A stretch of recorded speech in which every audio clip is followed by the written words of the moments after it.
Sahabat ruqyah yang dirahmati Allah, ya, ain bukan sejenis ilmu kesaktian. Dia ada begitu saja di tubuh seseorang. Ain tidak bisa dipelajari, ya. Ain lebih bahaya dan lebih sering membuat seseorang meninggal dibanding sihir, santet, teluk, dan sejenisnya, ya. Ain bisa ada di tubuh orang yang ahli ibadah, bisa juga ada di orang yang sering berbuat dosa. Pemilik ain sering tidak menyadari ada ain di dirinya. Ain bisa terlempar kepada orang-orang terdekat dan sangat disayangi si pelempar ain. Jika kita kebetulan ada ainnya, maka agar ain tidak terlempar saat kita memuji atau mengagumi sesuatu, ucapkanlah subhanallah atau masya Allah sebelum memujinya. Ain jika mengenai balita akan membuat balita sakit-sakitan, badan kurus, walau gizi tercukupi, ya, nangis siang malam tanpa sebab yang jelas. Jika mengenai anak usia sekolah yang tadinya energik jadi pendiam, sulit memahami pelajaran dan jadi pembangkang. Jika mengenai orang dewasa akan mempunyai penyakit yang susah disembuhkan, sering menguap, dada berdebar-debar, sering mimpi dengan orang yang sama dan tak bergairah menjalani hidup. Dalam hadis disebutkan kelak banyak orang Islam yang meninggal karena ain.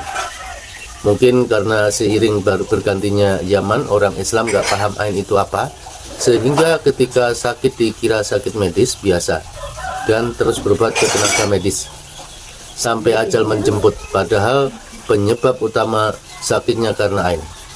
Ain tidak hanya mengenai manusia, bisa juga mengenai hewan ternak, tumbuhan, dan benda mati seperti rumah, mobil, dan motor. Makanya Nabi sampai berpesan, jika kamu melihat sesuatu yang mengagumkan pada saudaramu, baik dirinya maupun hartanya, maka doakanlah keberkahan untuknya, karena sesungguhnya ain itu nyata.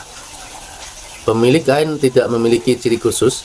Kita tahu seseorang atau diri kita sendiri punya ain setelah jatuhnya korban.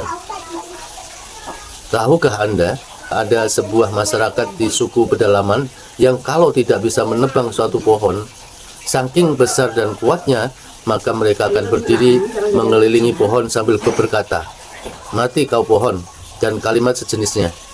Mereka lakukan itu setiap hari sampai pohon itu benar-benar mati oleh ain dari salah satu mereka. Perhatikan kucing saat mengintai cicak.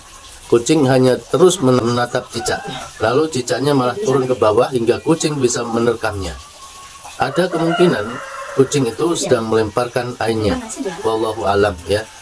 Walau nggak tahu soal ain, orang tua zaman dulu tahu kadang memuji balita bikin balita sakit, maka mereka mengucapkan kalimat sebaliknya, seperti ih jeleknya, ih hitamnya. Tapi bukan itu yang diajarkan Islam, ya. Tetaplah memuji tapi dahului dengan menyebut asma Allah. Pengobatan terbaik dari ain adalah dengan mandi dari bekas wundu pelempar ain. Makanya Anda nggak usah marah, curiga, atau tersinggung kalau ada yang meminta bekas wundu Anda buat mandi. Ini sesuai pesan Nabi, jika ada yang meminta mau berwundu, maka berwudulah, karena sesungguhnya ain itu nyata. Ain selain bisa ditimpakan oleh seseorang, bisa juga ditimpakan oleh bangsa jin. Ciri yang kena ain dari bangsa jin adalah ada tanda sufah, bisa kuning, bisa hitam, ya, di wajahnya. Warna ini berbeda dengan warna kulit wajahnya, tapi bukan panu atau kadas, ya. Wallahu alam, semoga bermanfaat.